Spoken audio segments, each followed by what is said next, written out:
This is Wingnut Radio out here, and I felt like I needed to give y'all a little bit of a tip.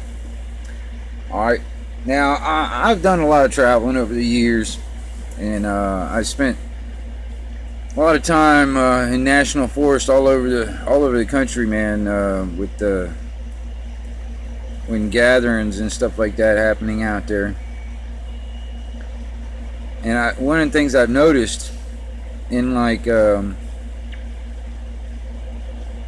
places where people are living out in the woods for long periods of time,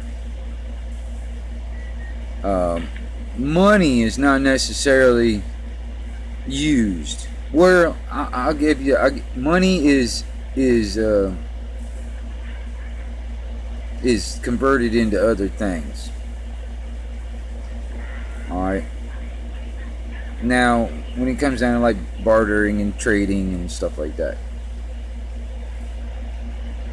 Now, I have noticed, like when it comes down to food items, now I know it comes down to the situations where shit the fan and all that stuff.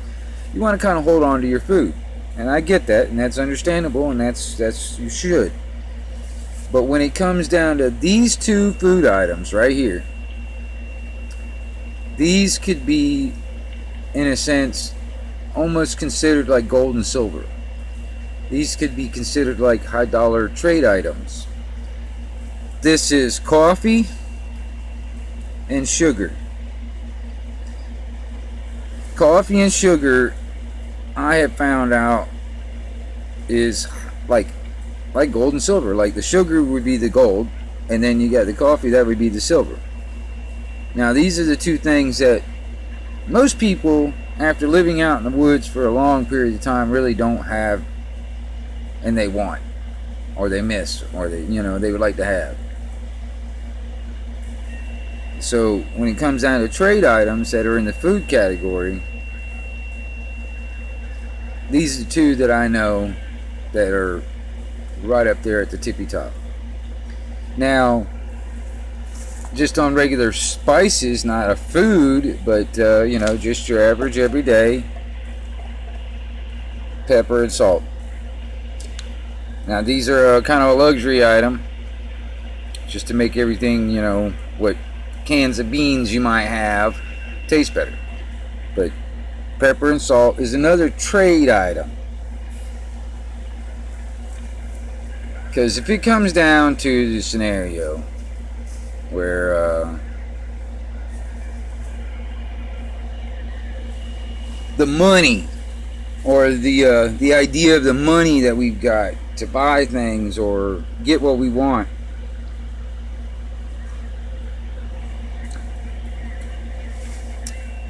it's not necessarily like because they're trying to make a digital thing, they want to track everything. Now if there's things that you don't want tracked, you want to be able to buy without being tracked, you can't use their money then.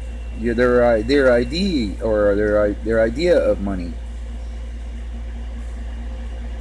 So bartering and trading would be the way to go.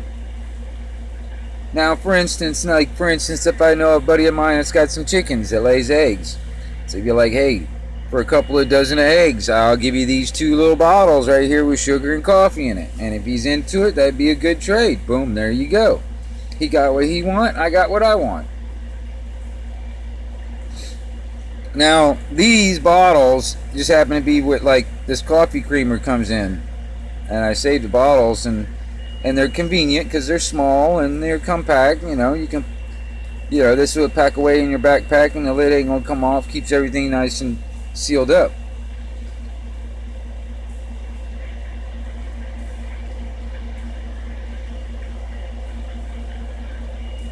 But it's just an idea. It's a little tip that I learned a long time ago when it comes down to trade items that are in the food category. These two happen to be at the top of the list. Oh, I'll add one more to that. Chocolate. Chocolate, sugar, and coffee are the tippy top trade items that are in the food category that end up being treated like gold and silver and stuff like that. And you could probably trade it for gold and silver to the right people.